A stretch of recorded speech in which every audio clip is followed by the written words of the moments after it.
Hola, muchas gracias por acceder a participar de la entrevista. ¿Me podría decir por favor su nombre, su edad y su nivel educativo? Mi nombre es Henry Jurupe Montalvo, edad 55 años, quinto año secundaria. Bien, empecemos con la pregunta. La primera pregunta es, ¿cuáles consideras que fueron los principales problemas económicos, políticos y sociales que se vivieron en el gobierno de Alberto Fujimori en el Perú? Bueno, el principal fue la privatización de las empresas, devaluación de la moneda, en lo político la corrupción y también en las sociales abuso de los derechos humanos, lo más tangible que hubo en esos tiempos. Ya. La segunda pregunta dice, ¿qué medidas se implementaron para combatir la inflación durante el gobierno de Fujimori y por qué fueron o no efectivas? Lo principal ahí fue, por ejemplo, ¿no? Devaluación de nuestra moneda, que incluso se pasó del INTI al sol, que se instituyó como moneda oficial que hasta hoy día registra en nuestra nación. Y también abusos por parte del Estado en el gobierno de Fujimori. Ya. Y en la tercera pregunta dice, ¿qué políticas sociales se implementaron durante el gobierno de Fujimori para abordar la pobreza y la desigualdad en el país? Se redujeron los gastos públicos para poder incrementar la economía en la nación, porque como la moneda estaba devaluada, ya hubo más pobreza, la gente desesperada porque no había una economía, ¿cómo te puedo decir? Una economía fija. Y eso venía arrastrando desde el gobierno pasado, pero más impactó en el gobierno de Fujimori. Ya. Y en la cuarta pregunta nos dice, ¿qué opina usted de las medidas que se realizaron en el gobierno de Fujimori para combatir a los grupos terroristas como el Movimiento Revolucionario de Tupac Amaru y Sendero Luminoso?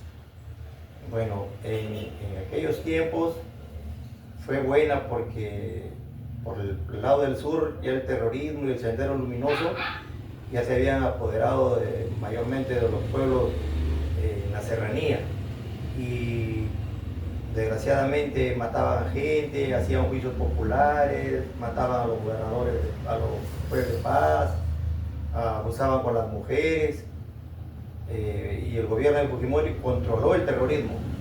Y hasta hoy en día hay, ¿cómo se llama?, pequeños brotes, pero en el gobierno de Fujimori sí lo combatió. Se hizo una buena estrategia para poder eliminar el terrorismo con la captura de Abimael Guzmán en el año 92. Y también, bueno, desgraciadamente las Fuerzas Armadas también hicieron abuso de los derechos humanos de muchas personas.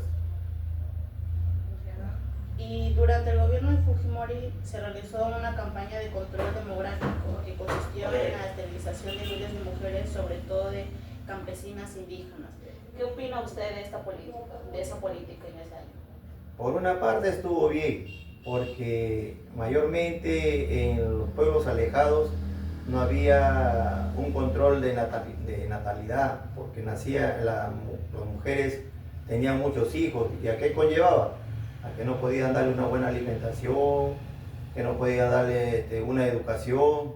Entonces muchos hijos, demasiada carga familiar, y con lo que ganaban en aquellos tiempos un padre de familia no alcanzaba, ¿no? Y también por una parte pues hubieron abusos también cuando esterilizaban a las mujeres contra su voluntad. No dejaban consultar, solamente entraban y ellos no sabían ni qué iban a hacer, y de ahí salían ya esterilizadas ya.